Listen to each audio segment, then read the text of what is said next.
भवन सुनि सकुचे उराव, भय बस अघहुड़ परई न पाऊ।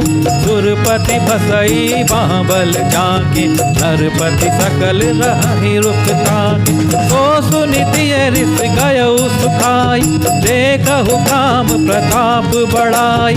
सूल कुलिस अति अंगम निहारे, तेरति नाथ सुमन सर मारे। राम मेरे राम, मेरे राम राम राम। सीताराम सीताराम सीताराम राम। कि कोप भवन सुनि सकुचेउ राऊ, भय बस अघहुड़ परई न पाऊ। कि कोप भवन का नाम सुनकर राजा सहम गए कि खुशी का समय है, उत्सव का समय है, रानी को तो सज धज के तैयार होना चाहिए। ये रानी कोप भवन में कैसे पहुंच गई? राजा सहम गए। अब डर के मारे उनका पांव आगे को नहीं पड़ता। स्वयं देवराज इंद्र, जिनकी भुजाओं के बल पर राक्षसों से निर्भय होकर बसता है और संपूर्ण राजलोक जिनका रुख देखते रहते हैं, वो राजा दशरथ स्त्री का क्रोध सुनकर सूख गए।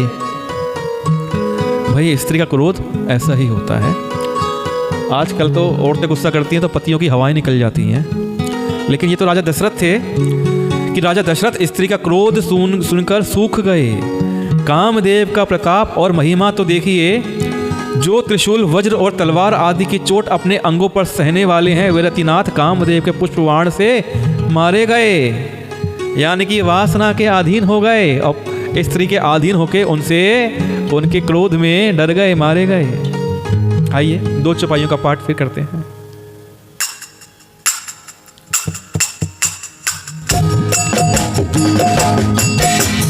सभे नर सुप्रिय पहि गयऊ, देखित साधु दारुण भयऊ। भूमि शयन पटु मोट पुराण, दिए डारी तन भूषण रान। सुमति ही कसी कुबेशित भावी, अन अहिवा तु सूच जनु भावी। जाई निकट नृपुत मृतुबानी, प्राण प्रिया के ही हेतु रानी। राम मेरे राम, मेरे राम राम राम। सीताराम सीताराम सीताराम राम राम। अब राजा डरते डरते अपनी प्यारी कैकेयी के पास गए। उसकी दशा देखकर उन्हें बड़ा ही दुख हुआ। कैकेयी जमीन पर पड़ी है, पुराना मोटा कपड़ा पहने हुए है, शरीर के नाना प्रकार के आभूषणों को उतार कर फेंक दिया है। उस दुर्बुद्धि कैकेयी को यह कुवेशता कैसी फब रही है, मानो भावी विधवापन की सूचना दे रही हो।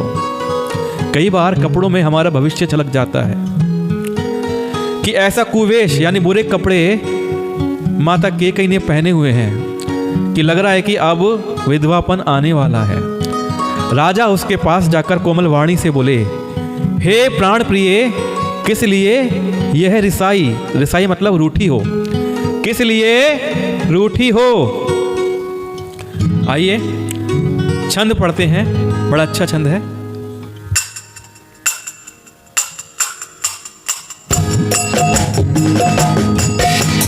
कही है तुरानी रिसानी परिसत, पानीपति ही नेवारई। मानहु सरोष भुअंग भामिनी, विषम भांति निहरई। दो बासना रस न दसन बल, मरम ठहरू देखई। तुलसी नृपति भवतव्य तपस, काम कौतुक लेखई। मेरे राम मेरे राम, मेरे राम राम राम।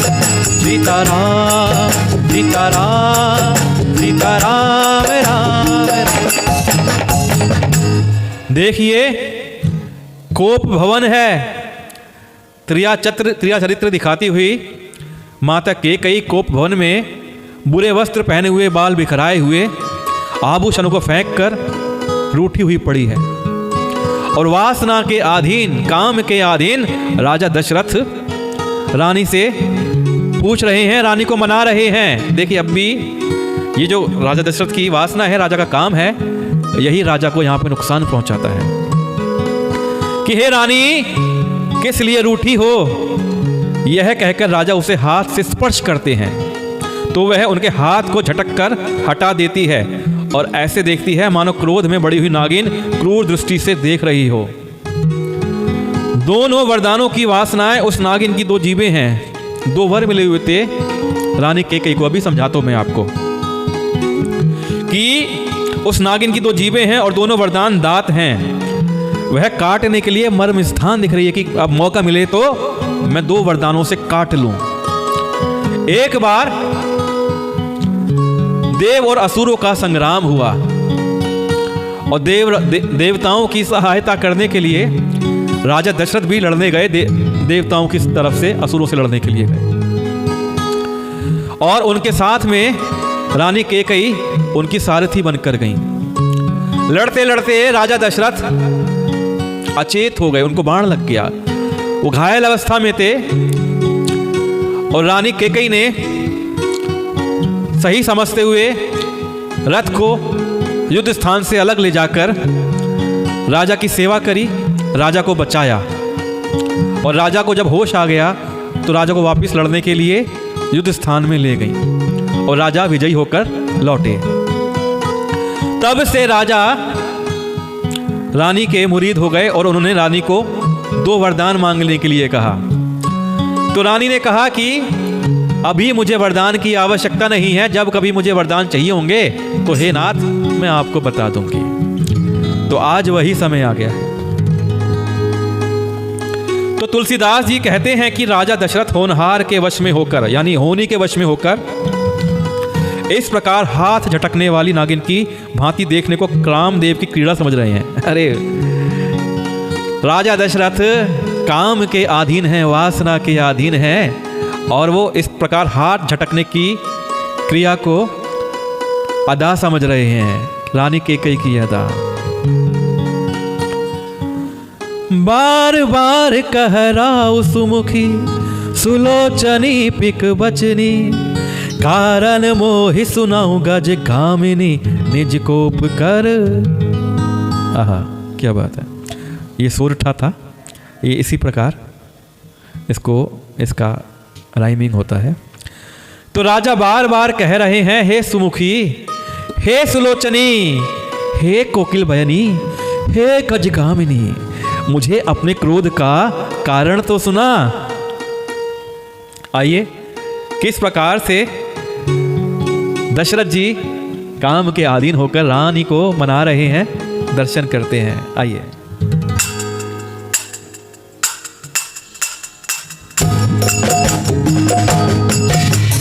अनहित तौर प्रिया के कीना, के दुई सिर के चमु चहलीना, कहु के ही रंग कही करो नरेशु, कहु के ही नृपहि निकासो देशु, सकउ तोर हरि अमरउ मारी, काह कीट बपुरे नर नारी, जानसी मोर सुभाव बरोरु, मनु तब आनन चंद चकोरु।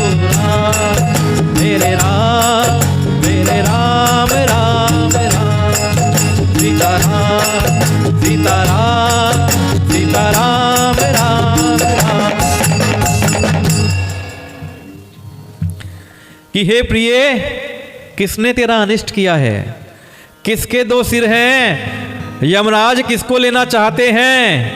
कह किस कंगाल को राजा कर दूं और किस राजा को देश से निकाल दूं। राजा दशरथ अपनी रानी को तरह तरह के प्रलोभन देकर रानी से बात निकलवाना चाहते हैं कि भैया क्यों नाराज हो।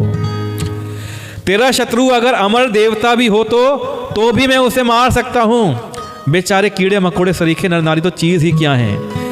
हे सुंदरी, तू तो मेरा स्वभाव जानती ही है। मेरा मन सदा तेरे मुख रूपी चंद्रमा का चकोर है। यह बात तो सभी जानते हैं कि राजा दशरथ कैकेयी से सबसे ज्यादा प्यार करते थे। आइए दो चौपाइयां और पढ़ते हैं।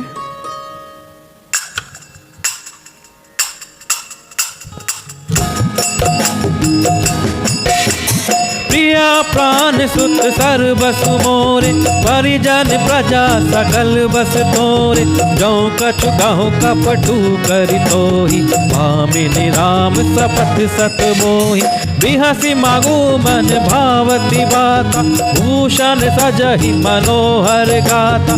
घरी कु घरी समझी जिय देखू, बेगी प्रिया परिहरहि कुबेशु राम।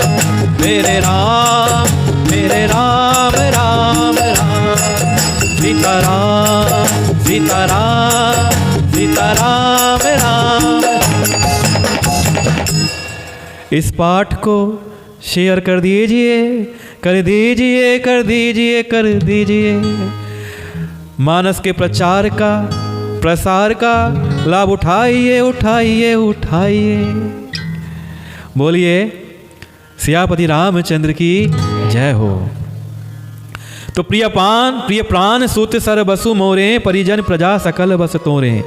हे प्रिय, मेरी प्रजा कुटुंबी सर्वस्व सारी संपत्ति पुत्र यहाँ तक कि मेरे प्राण भी ये सब तेरे वश में हैं, ये सब तेरे अधीन हैं। यदि मैं तुझसे कुछ कपट करके कहता हूँ तो हे भामिनी, मुझे 100 बार राम की सौगंध है।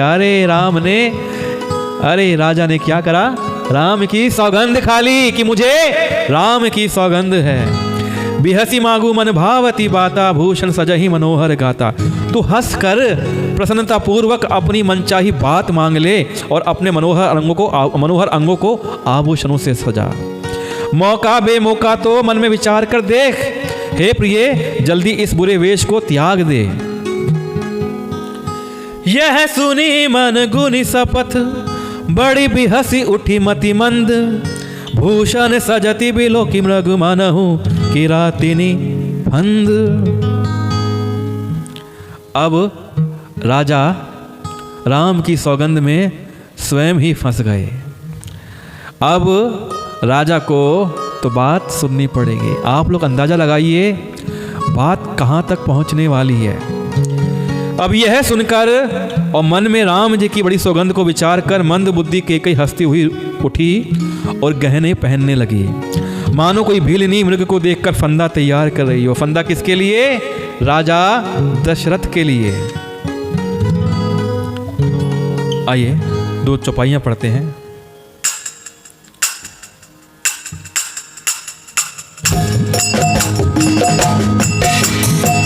कह राव सुहृद जिय जानी, प्रेम पुलक मृदु मंजुल बानी। भामिनी भयउ तोर मन भावा, घर घर नगर आनंद बधावा। राम ही देहु काली जुबराज, सजहि सुलोचनी मंगल काज। दल की उठे सुन हृदय कठोरु, जानु छुई गयउ पाक बर तोरु। राम राम राम सीताराम सीताराम सीताराम राम। देखिए, हम लोग प्रयास करते हैं अपने घर में ये प्रतिदिन पाठ करने का और आपको सुनाने का। मेरी बेटी सौम्य गिटार बजाती है, बेटा मोक्ष कीबोर्ड बजाता है, पत्नी मोबाइल से सोशल मीडिया से साथ देती हैं, अश्वनी राज जी तकनीकी जो चीज़ें हैं वो संभालते हैं, सोशल मीडिया संभालते हैं। तो यही प्रेरणा है कि घर घर में नित्य प्रतिदिन रामचरितमानस का पाठ होना चाहिए। तो पुनि कह रहा हूँ सुहृद जिय जानी, प्रेम पुलकी मृदु मंजुल बानी। अपने जी में केकई को सुहृद जानकर राजा दशरथ जी ने प्रेम से पुलकित होकर कोमल और सुंदर वाणी से फिर बोले, हे भामिनी, तेरा मन चीता हो गया, यानी तेरी मनोरथ पूरी हुई। नगर में घर घर आनंद के बधाई बज रहे हैं। राम ही देहु काली जुबराजू, सजहि सुलोचनी मंगल साजू। मैं कल ही राम को युवराज पद दे रहा हूँ, इसलिए सुनयनी तू मंगल साज सज। यह सुनते ही उसका कठोर हृदय दलक उठा, फटने लगा। किसका? केकई का, क्योंकि वो राम को अब युवराज बनते हुए नहीं देखना चाहती। मानो पका हुआ बाल तोड़ छू गया हो। बाल तोड़ क्या होता है? फोड़ा। जब किसी का बाल टूट जाए तो कितना बड़ा फोड़ा हो जाता है, उस पर कोई छू भी देना तो आदमी दर्द से तिलमिला जाता है। तो इसी प्रकार राम के राज्य तिलक की बात सुन के केकई का मन तिलमिला उठा। आइए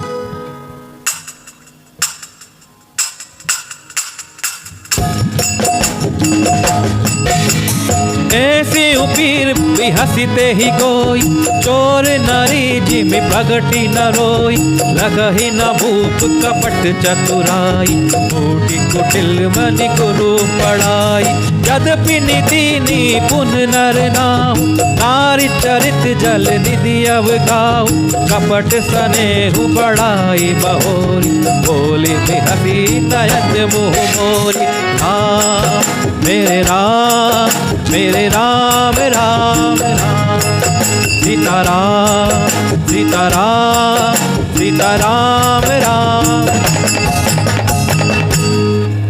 और ऐसी भारी पीड़ा को भी उसने हंस कर छिपा लिया, जैसे चोर की स्त्री प्रकट होकर नहीं रोती है कि उसका भेद ना खुल जाए। राजा उसकी कपट चतुराई को नहीं देख पा रहे हैं, नहीं पकड़ पा रहे हैं, क्योंकि वह करोड़ों कुटिलों की शिरोमणि गुरु मंथरा की पढ़ाई हुई है। भैया जिसकी गुरु मंथरा हो, अब वो तो सीख ही गई है ना कि कैसे कुटिलता दिखानी है। यद्यपि राजा नीति में निपुण है, परंतु क्रिया चरित्र अथाह समुद्र है।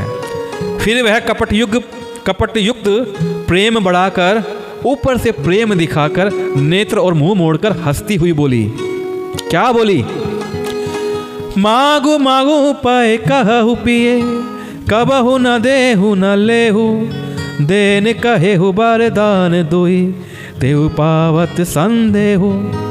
मेरे राम मेरे राम मेरे राम राम राम, सिया राम सिया राम सिया राम राम राम। हे प्रियतम, आप मांग मांग तो कहा करते थे, पर देते लेते कभी कुछ भी नहीं। आपने दिया क्या है मुझको आज तक? आपने 2 वरदान देने को कहा था, मुझे तो उनके भी मिलने में संदेह है। अब रानी कैकेयी भूमिका बना रही है। त्रिया चरित्रम महानतम।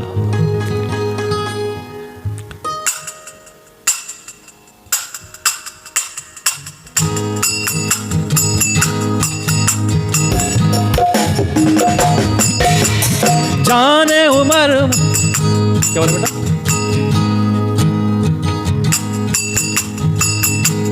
कर ले बेटा, कर ले। आप लोग एक बार कह दीजिए जय श्री राम और वीडियो को शेयर कर दीजिए। जाने उमर मुराऊ हंसी कहाई, तुम ही को हाब परम प्रिय आई, हाथी राखी ना मांगे हुकाऊ, बेसरी गायऊ मोहि भोर सुभाऊ, झूठे हो हमई दोषु जनि देहु, दुई कै चारी मांगी मकुलेऊ, रघुकुल रीति सदा चली आई, प्राण जाहूं बरु बचन न जाई, रघुकुल रीति सदा चली आई, प्राण जाहूं बरु बचन न जाई। राम मेरे राम मेरे राम राम राम, सीताराम सीताराम सीताराम राम राम। कि जब कैकेयी कहती है कि प्रियतम, आप मांग मांग तो कहा करते हो, लेते देते कुछ भी नहीं हो, मुझे तो आपने जो वरदान दिए थे, मुझे तो उनके मिलने में संदेह लग रहा है। तो राजा ने हंसकर कहा, ओहो, अब मैं तुम्हारा मर्म समझा। मान करना तुम्हें परम प्रिय है, तुमने उन वरों को थाती रखकर, यानी कि धरोहर रखकर फिर कभी मांगा ही नहीं, और मेरा भूलने का स्वभाव होने से वो प्रसंग याद ही नहीं रहा। तो अब ठीक है, रानी ने याद दिला दिया। तो मुझे झूठ मूठ दोष मत दो, चाहे 2 के बदले 4 मांग लो। रघुकुल में सदा से यही रीत चली आई है कि प्राण जाए लेकिन वचन नहीं जाए। रघुकुल रीत सदा चली आई, प्राण जाहूं पर वचनू न जाए। यह जो चौपाई है ये सब ने सुनी होगी। रघुकुल रीति सदा चली आई, प्राण जाहूं परु वचनू न जाए। कि रघुकुल की रीत सदा से यही है कि रघुकुल की रीत में प्राण चले जाएं लेकिन वचन कभी ना जाए। आइए आगे की 2 चौपाइयां पढ़ते हैं।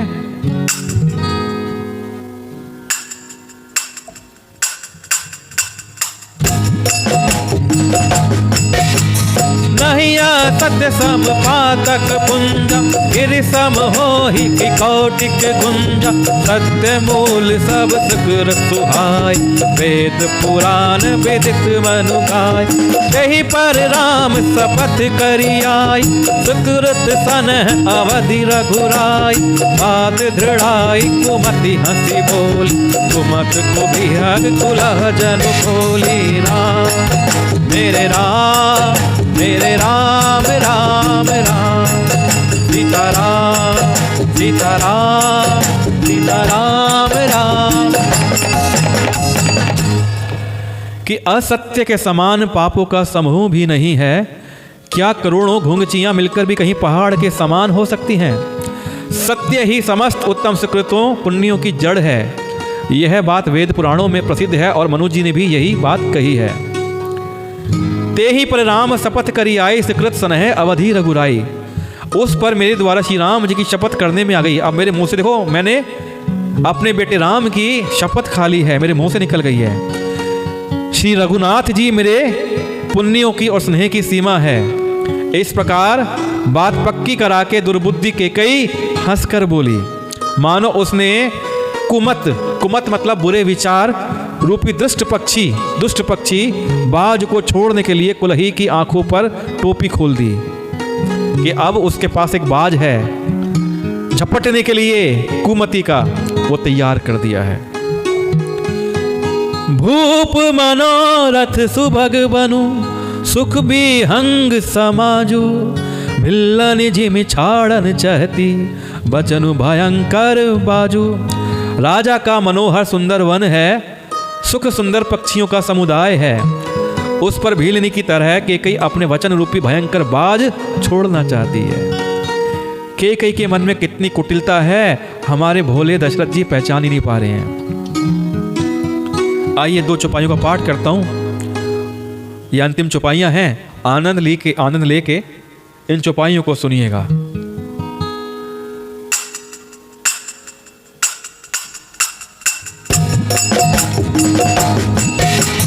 सुनहु प्राण प्रिय भावत जी का, देहु एक बर भर तहि टीका। मांगऊ दूसर बर कर जोरी, बहु नाथ मनोरथ मोरी। तापस वेश विशेष उदासी, 14 बरिस रामु बनवासी। सुनि मृद बचन भूप ही शोक, शशि कर छुअत बिकल जिमि कोपु। राम मेरे राम राम राम, सीताराम सीताराम सीताराम राम राम। आपको आज का पाठ कैसा लगा कमेंट करके बताइएगा। देखिए, मूर्ख हूँ, अज्ञानी हूँ, अधम हूँ, कुछ गलतियाँ रह जाती हूँ, त्रुटियाँ रह जाती हूँ तो आप मुझे बताइएगा, सुधारने का पूरा प्रयास करेंगे। तो अब रानी केकई क्या बोलती है कि हे प्राण प्यारे, सुनिए मेरे मन को भाने वाला एक वर तो दीजिए, भरत को राज तिलक। और हे नाथ, दूसरा वर भी हाथ जोड़कर मांगती हूं, मेरा मनोरथ पूरा करिए। क्या पूरा करिए? तपस्वियों के वेश में विशेष उदासीन भाव से राम 14 वर्ष तक वन में निवास करे। केकई के कोमल वचन सुनकर राजा के हृदय में ऐसा शोक हुआ जैसे चंद्रमा किरणों के स्पर्श से चकवा विकल हो जाता है। ऐसा सुनते ही राजा दशरथ बिखर गए, उनको सदमा लग गया, चौंक गए। अरे रानी, तूने ये क्या मांग लिया कुमति? कि राज्य और कुटुंब आदि की ओर से भली भांति उदासीन होकर विरक्त मुनियों की भांति राम को वनवास जाना पड़ेगा, यानी घर से, महल से, प्रजा से, राज्य से कोई लेना देना श्री राम जी का नहीं रहेगा। हाय रे हाय, केकई ने ये क्या मांग लिया? श्री राम के लिए वनवास और भरत के लिए राज तिलक मांग लिया। बड़े दुख की बात है और आज के पाठ को इसी चौपाई पे समाप्त करना पड़ेगा। लेकिन मैं आपको बताऊं कि आपको बड़ा दुख हो रहा होगा कि ये केकई माता का चरित्र कैसा है। ये तो बड़ा निंदनीय है कि माता केकई निंदा की पात्र है। लेकिन मैं आपको बताऊं केकई का जो पात्र है निंदनीय नहीं है बल्कि वंदनीय है। माता केकई श्री राम से इतना प्यार करती थी कि जितना तीनों लोकों में, चारों युगों में किसी माता ने अपने बेटे से ना किया होगा। अपने पुत्र भरत से ज्यादा माता केकई राम से प्यार करती थी। ये सब नारायण की लीला है कि केकई को अपयश झेलना पड़ेगा। एक बार बचपन की बात है, जब श्री राम 6 या 7 वर्ष के रहे होंगे। देखिए, सब उनकी लीला है। अपनी लीला किस प्रकार वो मनवा रहे हैं कि जब श्री राम की आयु 6 या 7 वर्ष की रही होगी, माता केकई के पीछे से आके उन्होंने माता केकई की आंखों को हाथों से इस प्रकार ढक लिया। हम लोग ढकते नहीं है कि पहचान कौन। पीछे से आके उन्होंने माता केकई की आंखों को ढक लिया, उस पे अपनी हथेलियां रख दी और आवाज बदलकर बोले, पहचानो कौन। और माता पहचान नहीं पाई, या कह सकते हैं पहचान कर भी अपने बेटे को जिताने के लिए हार गई। अरे कौन, मैं तो नहीं पहचान पाई। फिर रघुनाथ जी, राघव जी माता केकई के सामने आके खड़े हो जाते हैं।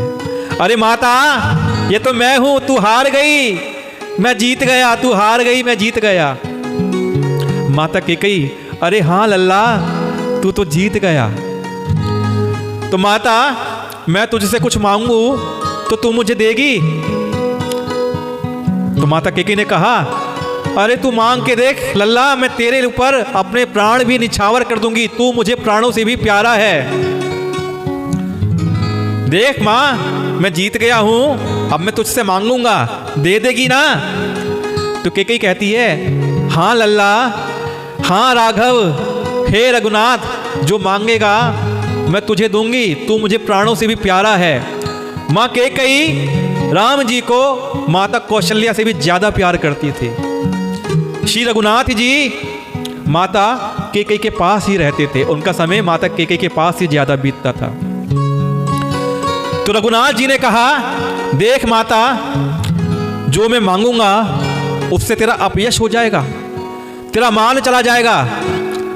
तो माता कहती है कि मैं झेल लूंगी, तेरी खुशी के लिए मैं अपयश भी झेल लूंगी। कि देख माता, ऐसा हो सकता है कि जो मैं मांगू उससे तेरा बेटा तुझे मां कहना छोड़ दे। तो माता केकई कहती है कि भरत ऐसा करेगा तो मैं वो भी झेल लूंगी, मुझे तू प्राणों से भी प्यारा है, मैं तुझे खुश करूंगी। कि देख माता, हो सकता है जो मैं मांगू उससे तेरा सुहाग भी चला जाए, सुहाग छिन जाए, तेरा पुत्र छिन जाए। तो माता केकई कहती है, मुझे तू प्राणों से बहुत प्यारा है, तू मांग ले, जो तू मांगेगा मैं तुझे दूंगी। तो रघुनाथ जी कहते हैं कि माता, ध्यान रखना जो मैं तुझसे मांग रहा हूं। कि देख माता, मैं इस धरती पर निशाचरों का, राक्षसों का, असुरों का वध करने आया हूं और मुझे उसके लिए तुझसे निवेदन करना है। इस हेतु में तुझसे मांग करता हूं कि जब तेरा वर मांगने का समय आए ना माता, तो तू पिता से भरत के लिए राज तिलक मांग लेना और मेरे लिए 14 वर्ष का वनवास मांग लेना। तो केकई ने कहा, मैं मांग लूंगी, मैं तेरे लिए अपयश झेल लूंगी, मेरा मान चला जाएगा, मैं सब झेल लूंगी। देख ले मां, आज के बाद अगर ऐसा होगा जो तू करेगी, कोई भी अपने बच्चे का नाम केकई नहीं रखेगा, अपयश हो जाएगा। अरे मेरे बेटा, तूने मांग लिया है, तू मुझे प्राणों से प्यारा है, तेरा मनोरथ इतना पवित्र है कि मैं तेरे लिए सर्वस्व निछावर कर दूंगी। तो बोलिए, तीनों लोकों में, चारों युगों में कोई ऐसी मां हुई है जिसने अपने आप को बर्बाद कर दिया हो अपने पुत्र के मोह के लिए, अपने पुत्र के मनोरथ की पूर्ति के लिए? माता केकई ने अपने आप को नष्ट कर दिया, खत्म कर दिया, अपयश ले लिया, अपना पुत्र खो दिया, अपना पति खो दिया। तो ये माता केकई की महानता है। ये जो हो रहा है ना, माता केकई कर रही हैं, सब लीला के अधीन है।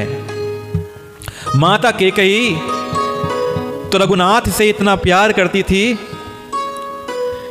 कि रघुनाथ जी कभी अपनी माता के पास नहीं सोते थे, वो माता कैकेयी के पास सोते थे, उनको उन्हीं के पास सोना आता था। एक बार माता कौशल्या ने उनसे कहा कि कैकेयी, मेरा पुत्र हमेशा तेरे पास सोता है, मैं भी चाहता हूं कि राघव सोते समय कैसे लगते होंगे, रघुनाथ जी कैसे लगते होंगे, मैं उनको निहारना चाहती हूं। आज के लिए रघुनाथ जी को मेरे साथ सोने दो। रघुनाथ जी कौशल्या के पुत्र थे, लेकिन सोते मां कैकेयी के पास थे। माता कैकेयी ने कहा, हां दीदी आप ले जाइए, आज राघव जी को अपने पास सुला लीजिए। राघव जी को कौशल्या अपने कक्ष में ले आई, उनको खूब खिलाया पिलाया और अच्छे से खिलाया पिलाया, मीठा खिलाया और उनको सुला दिया, लिटा दिया। माता कौशल्या राघव जी को सोते हुए देखना चाहती थी कि मेरे राघव जी सोते हुए कितना सुंदर दिखते होंगे। लेकिन रात्रि का प्रथम पहर बीत गया, दूसरा पहर बीत गया, राघव जी की आंखों में नींद नहीं थी, सो नहीं रहे थे। माता ने पूछा, क्या हुआ बेटा, नींद क्यों नहीं आ रही? तो राघव जी ने कहा कि माता, जब तक माता कैकेयी मेरे सर पे अपना हाथ ना फिरा दे मुझे नींद नहीं आती, मुझे नींद नहीं आती माता कैकेयी के बिना।